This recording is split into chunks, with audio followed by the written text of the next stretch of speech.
I remember going through life and having people telling me to be seen and not heard. That was something that was very much preached when I was growing up. So now I'm determined to be seen and heard. Like, no, I'm taking back my voice. This is my voice and I can use it how I want to. And that's what I tell other people when I'm out doing public speaking and comedy. I tell people, if you have something that might be embarrassing, use that as your gas to go forward. Use that, because the thing about it is we all have embarrassing stories, but not all of us are bold enough to call our own selves out. You know what I'm saying? If you take that power back and you make it your narrative, nobody can use it to hurt you. Hello, and welcome to Power Beyond Pride, a queer change-making podcast bringing you voices and ideas from across our fierce and fabulous spectrum to transform our world. I'm Hunter, and I am the creepy little monster that is underneath your bed at night that tickles the soles of your feet. And I'm Kenyon Farrow. I am a writer, strategist, activist, and also sometimes known as your favorite Butch Queen's favorite Butch Queen. Yes. Glad to be here. So in this episode, we're talking power, passion, and policy with the magnificent Mattie. Mattie has been fighting to be heard and fighting to amplify other voices as well. Mattie has been on the TV show My Big Fat Fabulous Life on TLC and acted in multiple stage plays, including her one-woman show, Mattie Larger Than Life. Her mission is to spread love and laughter while showing people that they are all worthy and deserve love. Mattie does that through working in the community and trying to foster a safe space for all. So Mattie, what do you want to see changed in the world? What is your vision or motivation for that change? Well, first off, hello, everyone. How are you? Thank you for having me here today. I would say the one thing I would want to see changed in the world is labels being dropped. I am so tired of people being labeled, whether it is by your gender, by your race, by your sex, by your creed, by your party affiliation. Why does it matter? Why can't we just be one community and love each other and we all work for the greater good?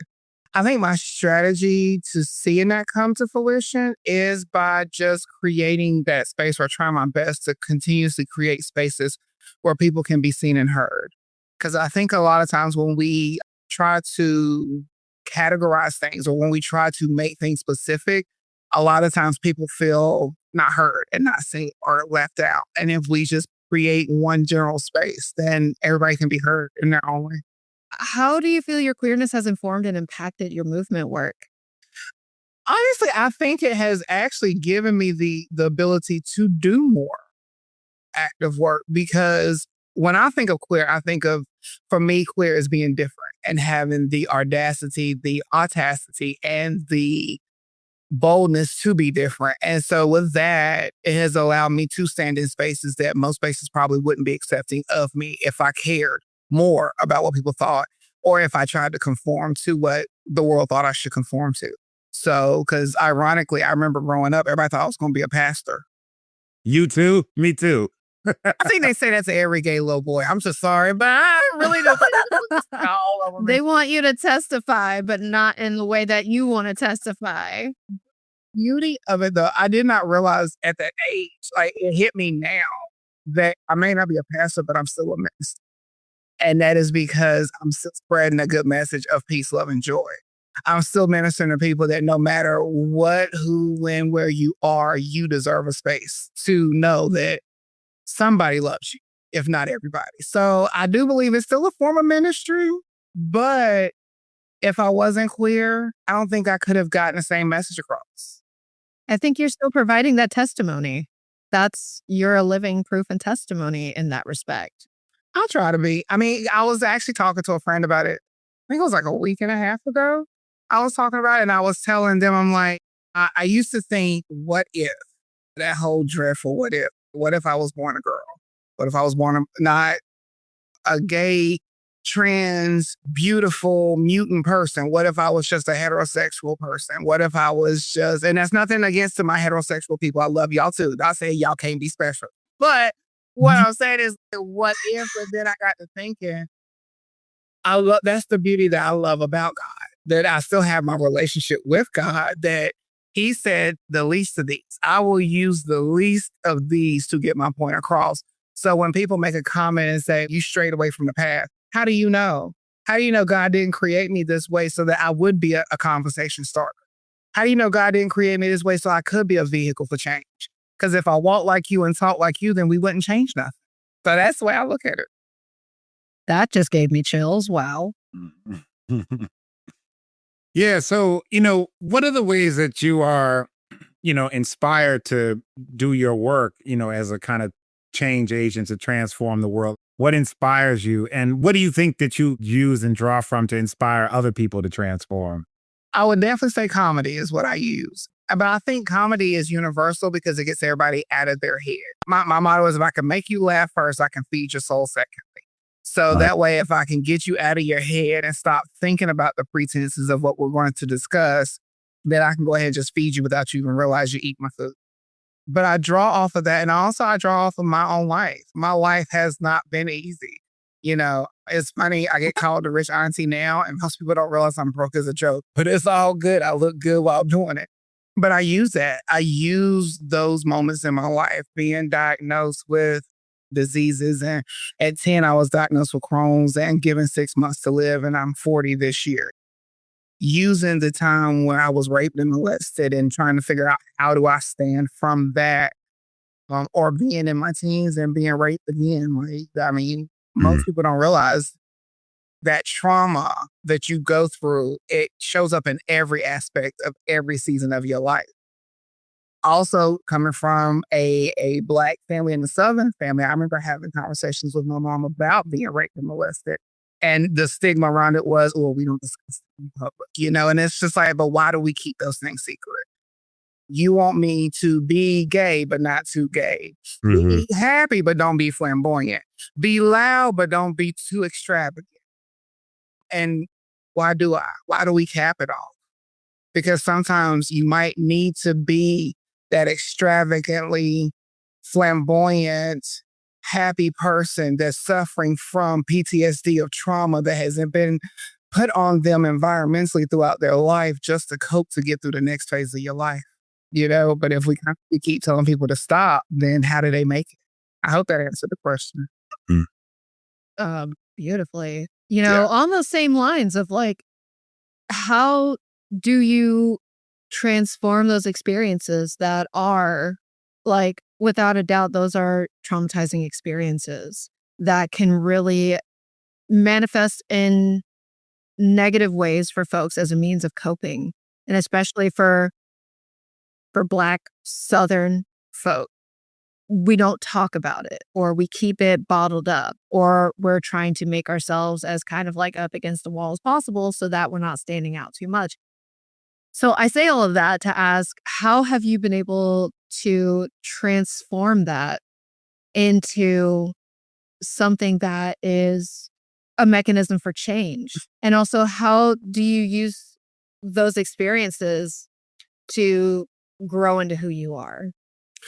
I definitely think I own it. That's the biggest thing is I have to own it. And even through the trauma, I have to own it. And when I say own it, I don't mean I take on the burden. No, I don't. But I own it in the sense where you don't have control over me no more. And let's just use with, rape and molestation. Those particular things, I don't allow that person to have power over me no more. So now I own it. That's my narrative to tell. That's my story to tell. That's my PTSD to relive or to not relive or to put away. So now I can actually unpack it. Because how do you unpack somebody else's shit? You know what I'm saying?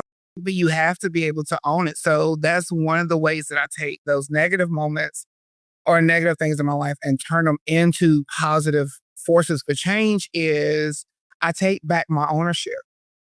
I remember going through life and having people telling me to be seen and not heard. That was something that was very much preached when I was growing up. So now I'm determined to be seen and heard. Like, no, I'm taking back my voice. This is my voice and I can use it how I want to. And that's what I tell other people when I'm out doing public speaking and comedy. I tell people, if you have something that might be embarrassing, use that as your gas to go forward. Use that, because the thing about it is we all have embarrassing stories, but not all of us are bold enough to call our own selves out. You know what I'm saying? If you take that power back and you make it your narrative, nobody can use it to hurt you. Same thing with our change as a community. I think we as a community need to take the narrative back of what our community is. What is pride? What is power beyond pride? What do we want to see change? Because right now, I think we live in a climate where change is inevitable, but what change are we going to have? Is it good change? Is it bad change? But we know things are constantly changing. And for some people, that itself is an issue. Some people don't know how to respond to change, period. So they should. So we got to take our power back. We have to take our voices back, and then we have to use them just like our ancestors did, just like the people before us did. That's the same thing as ancestors. But you get what I'm saying? Like, that's what we have to do. We have to stand firm, because Stonewall wouldn't have happened if we hadn't took our own voice back. And civil rights itself wouldn't have been a movement if we haven't lifted every voice that we had and used it. And that's just not just for Black and brown people. That's for all minority groups. That's for all people who are not at the risk of getting in trouble, cis, white, gendered male men. Yes. You know what I'm saying? So, yeah. Well, on that note, let's take a short commercial break here and get back to y'all in less than a minute. Please don't leave us, because we're just getting warmed up in our conversation with Mattie.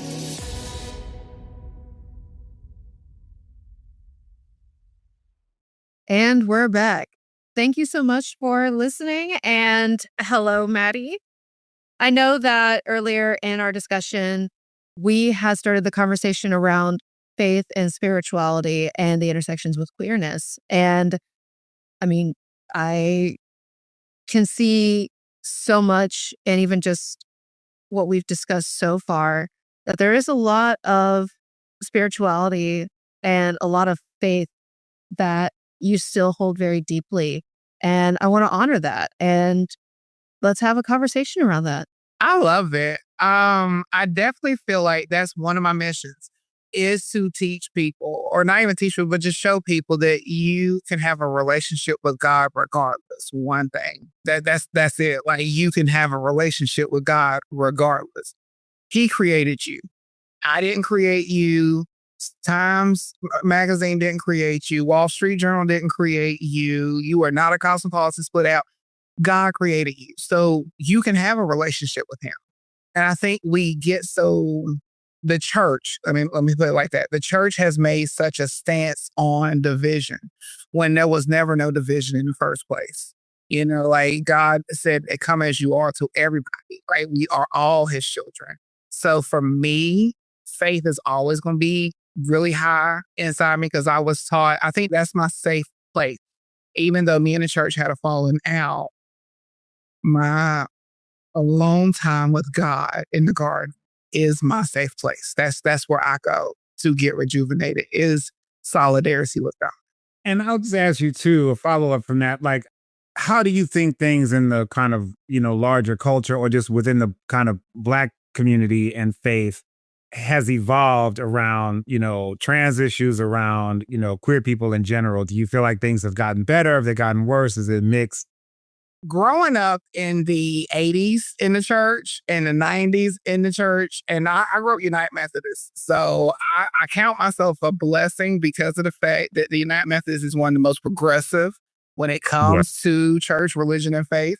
But I grew up United Methodist, and I remember at one point I was actually very heavily working in the church. I was head of the youth group. I was working with the children's dance ministry, the youth choir, different organizations. And it behooved me, because I've always been me.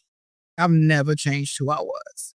And there was a phase in my life where I tried to be more masculine than feminine, but that didn't last long. But I tried, you know what I'm saying? I gave it a good college try, but I've never changed who I was. So when I started working heavily in the same church that I grew up in, the same church that I was confirmed in, the same church that they saw me being baptized until now, and then having cousins. I have cousins who are part of the family as well, LGBT, and they would actively be involved in church. No one asked them to step down, but I got asked to step down, because for some reason, my lifestyle was going to create such a ruckus in the church. And it felt very odd to me, because at the time, the funny thing was I was abstinent at church probably 7 days a week. And I was not doing anything worldly, but because of the fact that I chose to live my life clear and out loud and be the bold person I was, it was a bunch of misconceptions of, well, you know what they do. And I'm like, well, who is they and what do they do? I don't know. Because if anything, I'm at church on Sunday, 3 times on Sunday for service, Monday for cleanup, Tuesday is my rest day, Wednesday is Bible study, Thursday is choir rehearsal, Friday is youth Sunday, Saturday is prepping for Sunday. So when do I have time to do anything else? Where is everything else at? Right. But for some reason, I'm this horrible person. So I would definitely say I think the conversation has gotten better since then because there's an actual conversation. I remember at that time I got pulled into the office and it was like, this is what's going to happen.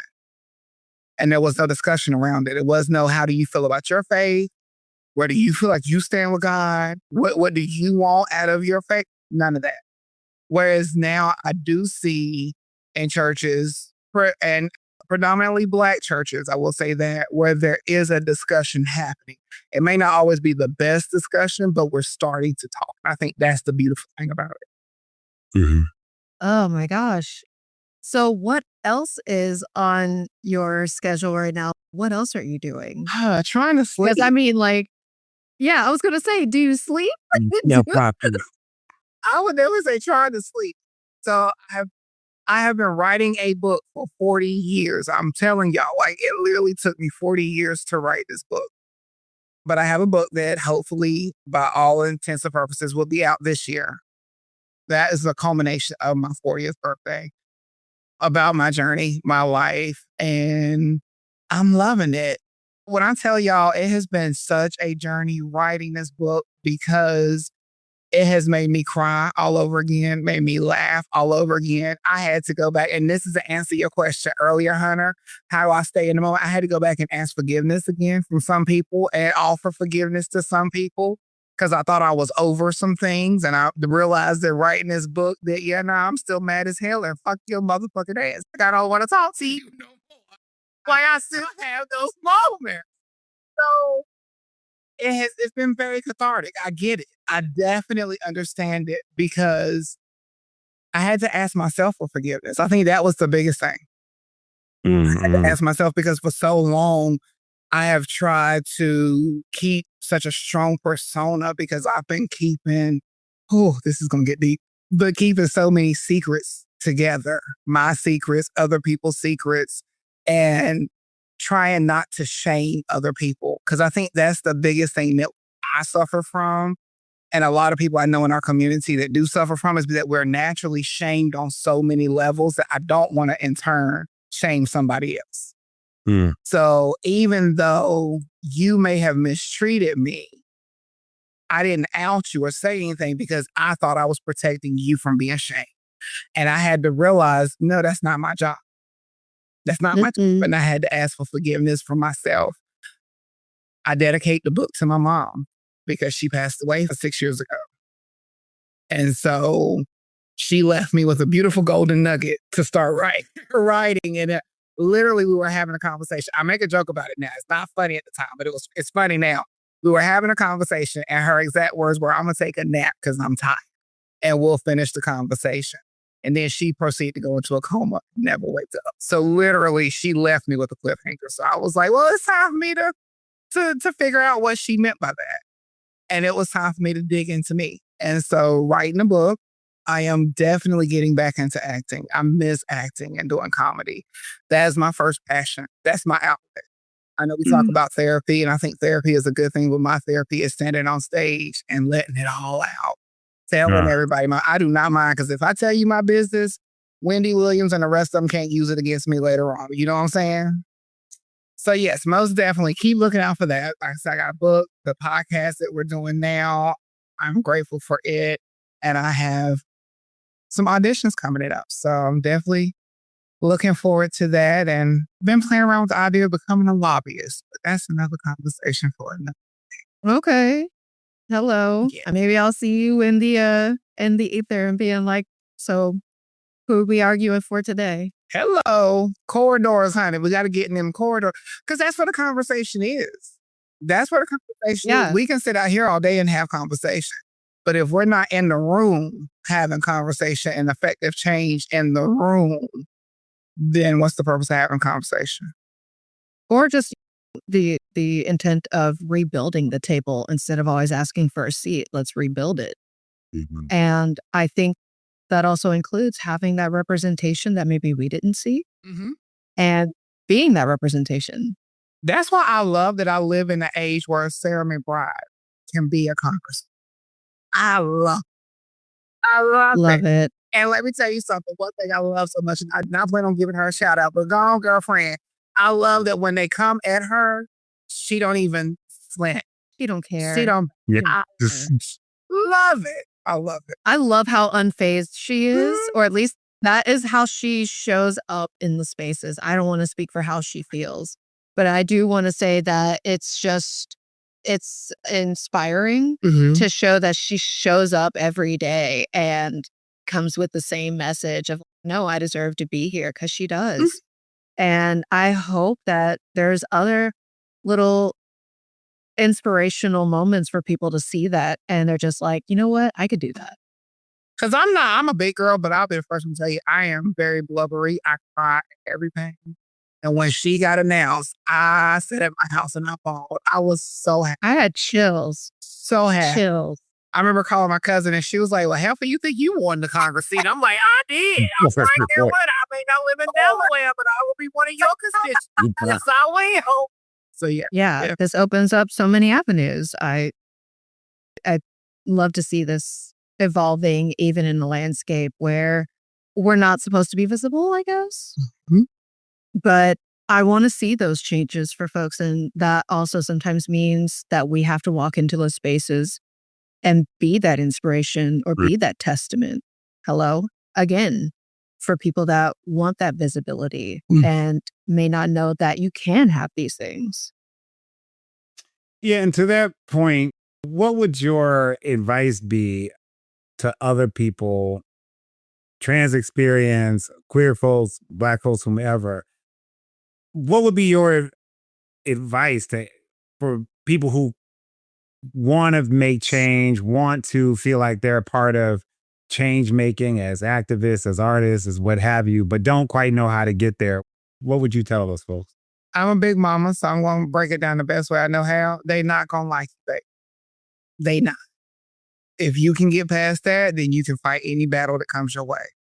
Being an activist is if you want change, let's not even talk about activism. If you want to be a part of change, you got to understand that they not going to like you. I say they, I mean the opposition, the massive, whoever you're going up against. That I think is the biggest advice I can give anybody that's wanting to create or see change, is to understand that it's going to be an uphill battle that's worth it. You're going to spend more days cussing and fussing and probably feeling like you ain't done nothing in life, but I promise you it's worth it. Just keep going. That's the way it is. I have spent many a days and nights telling my friends and family, I ain't done shit. Then it just make noise. That's all I do. But then you get that one glimmer of hope. You see someone that you never met a day in your life, and they tell you that I felt comfortable coming out to my family because you were okay with being who you were. I was comfortable with coming to work and being my full self at work because you showed up in your areas where you need to show up and just be yourself. And that's what it's about. So I would say be okay with being not liked and be prepared to not have sleep. Those are going to be your two biggest words of wisdom I can give. But yes. Sounds good. I wouldn't disagree with either one of those. So I hear you. So we need to stop here and take another short break, but we'll continue our conversation about Mattie's movement, inspiration, and work after a really short break. So please stay tuned to Power Beyond Crime.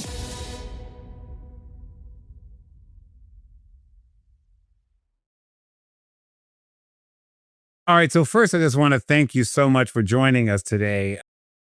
Just having this conversation, learning more about you and your work. But before you leave, we had a few rapid fire questions that we want to ask you so the audience gets to know you even better. Now, are you ready to take the plunge? I mean, my life is an open book, so go ahead. All right. So first question, what would be your strategy to survive a zombie apocalypse? I would definitely say kill as many as I possibly could. Vengeance is mine, thus said the Lord. There you go. That's fair. I'll take it. Okay, so your go-to karaoke song. Oh, always Last Dance by Donna Summers. Okay. All right, so I'm gonna ask you. So Yes. now, okay, so that's an up tempo. So now I want to know what's your ballad go-to. I Will Always Love You by Whitney Houston. Cool, very You good. know it? Yes. Donna Summer, I'll just tell you real quick. Donna Summer was how my family knew I was gay as a kid. I was obsessed with Donna Summer at like I 4 mean, years old in the late 70s. she made the Donna's- first like synth pop, like synth album with Yeah. Yes. What is it? What's the name of the song? I Feel Love. Is that Yes, I Feel Love, and it was like an 11-minute track or something like that. Learn Like to it Love You, was but yes. I to Love You? Yeah, like both. Yeah. yes, like just Donna- incredible. Have you ever went back and watched the movie about her? Her biopic? No. It's on HBO Max. Her daughter did it. Go watch it. Oh, no, I did watch it. I did watch it. Okay. Oh my God, it's such a good movie. Oh Yeah. my, I fell in love with Such Donna an Summers all incredible over again. artist. Yeah. I cannot So- wait. Yeah. All right. So, next question. What's your most awkward sexual experience? Okay, I have two of those. Can I have time to tell both stories? Yes. I want to know. Okay, the first one, I would definitely say, Lord, please forgive me. So I was working at the time, and I had went to a party after I got off work. I was a hairstylist, so I went to a party afterwards with a friend of mine. So I did not eat. So there was a lot of liquor and there was a lot of weed at this birthday party, and I had not ate all day. Oh Got my- back to his house, and we were having relations at the end of the night. Mhm. And all of a sudden, I remember the motion of the ocean. I was like, I have to go throw up because now all this rum and everything has come out. In the process of me in the bathroom throwing up, this guy came and slid right back inside me and continued. This was me while I was throwing. What? But no, here's the crazy part. Y'all know I'm a comedian, so here's the gotcha part. At first, I felt violated. But every time my body, even with the throw up, the thrust actually, I was like, this might feel good. I don't know if this is a thing that we can recreate over again. But so yeah, I would say that would be the number one craziest thing I've done during sex. I think that was the question. I hope it was, because if not, I just told all my business. Good God. Oh, and I would say the second time was when I got caught by the cops having sex in the park at Winston-Salem at 1 o'clock in the morning on the picnic tables. Was it on a Tuesday? Like the specific, you knew right down to like, I'm like, what day of the week was It was it? actually not a Tuesday. It was a Thursday night. But if this person is listening now, he's probably laughing his ass off because he knows who he is. And the cop does too. Because it was interesting because long story short, I got the cops' number before the night was over with. So just know that clearly I'm good at what I do. All right. Oh my God. Show over. Yeah, like, Oh, my face hurts. ah. Wow. That's it. All right. Okay, two more. I'm scared to. I'm Right. scared Are to- we going to live past two more questions? Like, girl, she started out talking about God. Now she's talking about getting caught. All right. Yeah. So, on this similar thread, have you ever been turned on at work? Yes. It was actually when I worked for a company in Atlanta. When I lived in Atlanta, I was in a meeting, and me and one of the people I worked with were not having relations just yet, but that day culminated us in having relations because we had been flirting. And while I was sitting at the boardroom table to everybody, that person was sitting across from me, and the whole time they just kept staring at me, and I could not stop laughing to save my life. The way he kept staring at me was just like, I'm going to treat you like the chocolate chip cookie that Hunter makes, and I'm going to devour every part you'll be in. And I'm sitting here trying to compose myself to be in a meeting because I am like the executive assistant to the president of the company I'm working with, and I'm just like, okay, well, needless to say, we didn't make it out the parking deck, but yes, it happened. Okay. All righty. Well, all right. And the last question in this round: what's the best piece of advice you've ever received? The best advice I've ever received was actually not given to me, but it was a piece of advice I heard, and it's from Felicia Rashad. And she said, it's not the issue of having wealth or money. The problem is, what is your mental state when you receive the wealth and the money? So because I have a big issue with getting money. Like I have a big issue with being paid money because I feel like that money makes people evil. I do. I am one of them people. I'm a conspiracy theorist. I think money does drive people to be evil. So I have an issue around it. But listening to her say that made me realize it's not about the money itself. It's about the mentality of which you have. So, yeah. That's incredible. Well, you won the speed round. I don't even. I mean, oh my God. Never ask a comedian speed questions because we got a story for everything. Come on now. I mean, the way you just quickly, without hesitation, yes. Just say it. Like I told you, if I don't say it, someone's going to use it against me. So at least this way, nobody can come out and say, oh, I got a scandal. Nope, Mattie done told her own business. I don't care. Right. That's part of the ownership. And you're taking ownership over that because that is yours to tell and not for somebody else to feel like they can run wild with that story. So, what a better way than this to wrap up our conversation. That's all we have for today's show. And Mattie, do you want to tell folks how they can reach out to you or to follow your work? Most definitely. You can always hit me up on Instagram. My IG is Mattie Simone 737. Not Mattie's mom, but Mattie Simone. MTIESYMON 737. And on Facebook at Mattie Bynum. And I have a TikTok, but I'm going to tell you right now, I am horrible at TikTok. So please pray that I get stronger with it. I am trying to post videos. It's too many. It's much. Because someone asked me if I had threads. No, I cut threads off when they hang out my clothes. I don't like them. Oh my No, I God. don't have a thread. I want to have a YouTube channel, Mattie Bynum. There you go. There you go. Thank you. I'm your co-host, Hunter. You can follow me at HNTR Graphy on Instagram. That's HNTRGRAPHY. And I'm Kenyon Farrow, and you can follow me pretty much on most apps just as my name, KENYONFARROW at Kenyon Farrow on all the platforms. So with that, again, we want to thank you, Mattie, for joining us in today's conversation and sharing so much. No judgment, but sharing. Yep. Look, read the book. That's a preview to the book. Read the book. Yes, right.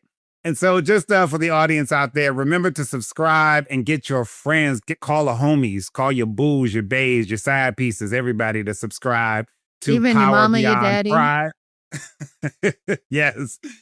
And you can subscribe wherever you get your podcast and check out our website, powerbeyondpride.com. Thank you. Power Beyond Pride is a project from A Great Idea, a queer-owned design and content agency. Learn more about them at agreatidea.com. This episode is produced by Shane Lucas. Smita Sarkar is doing project development, and our editor is Jared Redding with support from Ian Wilson. We are both part of this podcast host team, and we invite you to send in your questions and comments at powerbeyondpride.com. We look forward to queer change making with you at Power Beyond Pride.